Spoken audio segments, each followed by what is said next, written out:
চলে এলাম বর্ধমান ইউনিভার্সিটির 4th সেমিস্টারে আমার আদরের ছাত্রছাত্রীদের কাছে। আদরের ছাত্রছাত্রীদের কাছে একটা অনুরোধ, যত ছাত্রীরা রয়েছে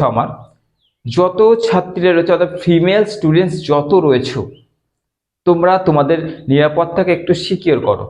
তোমাদের নিরাপত্তা, তোমাদের সেফটি তোমাদের হাতে। বারবার বলছি, সমাজ খুবই খারাপ জায়গায় চলছে, সমাজ নিম্নতর থেকে নিম্নতর জায়গায় চলে যাচ্ছে। তাই তোমাদের নিরাপত্তা তোমাদের হাতে। আমার একটু অনুরোধ করছি, একটু অনুরোধটা শোনো, নিজেদের একটু খেয়াল রাখবে। ওকে, তো চলো আজকে আমার আদরের ছাত্রছাত্রীরা যারা এসইসি পল সায়েন্স নিয়েছো, একদমই খুব কম কোশ্চেন্স নিয়ে তোমাদের চলে এসেছি। দেখতে পেয়ে গেছো, থাম্বনেলে আমি লিখেও দিয়েছি। হ্যাঁ, এই কটা কোশ্চেন্স করলে তোমাদের এসইসি পল সায়েন্সে, এর বাইরে আর কিছু আসবে না। তো চলো তাহলে কটা প্রশ্ন দিচ্ছি, তোমরা করছো মাত্র 8টা প্রশ্ন। এই 8টা প্রশ্ন করলেই হয়ে যাচ্ছে, এর বাইরে কিছু করতে হবে না।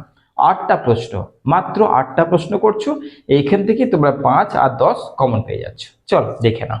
প্রথম কোশ্চেন তোমরা কি করছো না, পরিবেশগত নৈতিকতার উপর একটা সংক্ষিপ্ত টিকা লেখো।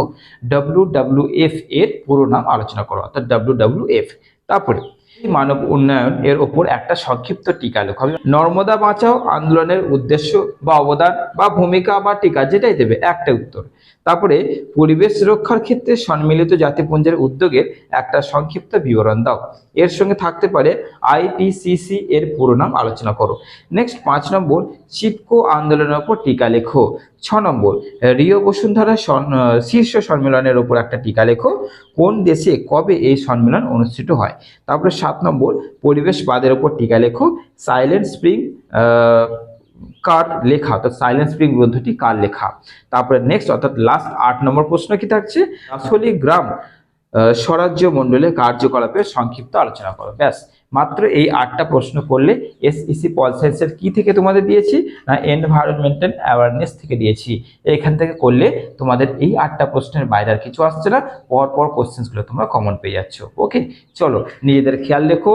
আমার বিশেষ অনুরোধ হচ্ছে, যত আমার স্নেহের ছাত্রীরা রয়েছে তারা অবশ্যই তোমাদের নিরাপত্তা তোমাদের হাতে, একটু নিজেদের খেয়াল রাখবে, একটু অবশ্যই। চলো ভালো থেকো, সুস্থ থেকো।